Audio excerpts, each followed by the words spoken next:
स्वागत है दोस्तों। आज हम बात करेंगे प्रधानमंत्री और मुख्यमंत्री को गिरफ्तार करने वाले विधेयक के बारे में। जैसा कि हम जानते हैं, मानसून सत्र में सरकार द्वारा 130वां संविधान संशोधन विधेयक पेश किया गया। इसके तहत प्रावधान क्या है? गंभीर अपराध के तहत 5 वर्ष से ज्यादा सजा पाने वाले या 30 दिन लगातार हिरासत में रहने वाले प्रधानमंत्री, मुख्यमंत्री, अन्य मंत्री का पद स्वतः समाप्त होगा। पद से हटाने की प्रक्रिया केंद्रीय मंत्री को राष्ट्रपति प्रधानमंत्री की सलाह पर 31वें दिन हटाएंगे या पद स्वतः समाप्त हो जाएगा। प्रधानमंत्री और मुख्यमंत्री 31वें दिन तक इस्तीफा देना होगा या पद स्वतः समाप्त हो जाएगा। राज्य मंत्री राज्यपाल मुख्यमंत्री की सलाह पर हटाएंगे।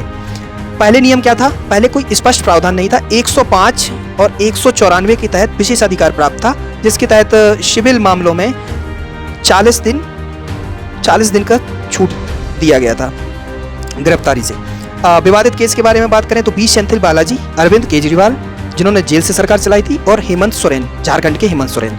विधेयक के प्रमुख फायदे समझ लेते हैं। सार्वजनिक विश्वास बढ़ेगा, गंभीर आरोप झेल रहे मंत्री पद पर नहीं रह पाएंगे, जिससे क्या होगा? पारदर्शिता बढ़ेगी। अर्थपूर्ण जवाबदेही की बात करें, जेल से सरकार चलाना अब संभव नहीं होगा। शासन में नैतिकता आएगी। अनुपयुक्त प्रतिनिधि हटाए जाने का स्पष्ट मार्ग। विधेयक के संभावित नुकसान की बात करते हैं। राजनीतिक दुरुपयोग बढ़ेगा, विरोधियों को झूठे मुकदमों में फंसाकर 30 दिन जेल में रखवाकर पद छिनवाने का खतरा रहेगा। प्राकृतिक न्याय पर भी खतरा रहेगा। बिना दोष सिद्ध हुए भी केवल हिरासत के आधार पर पद खोया जा सकता है।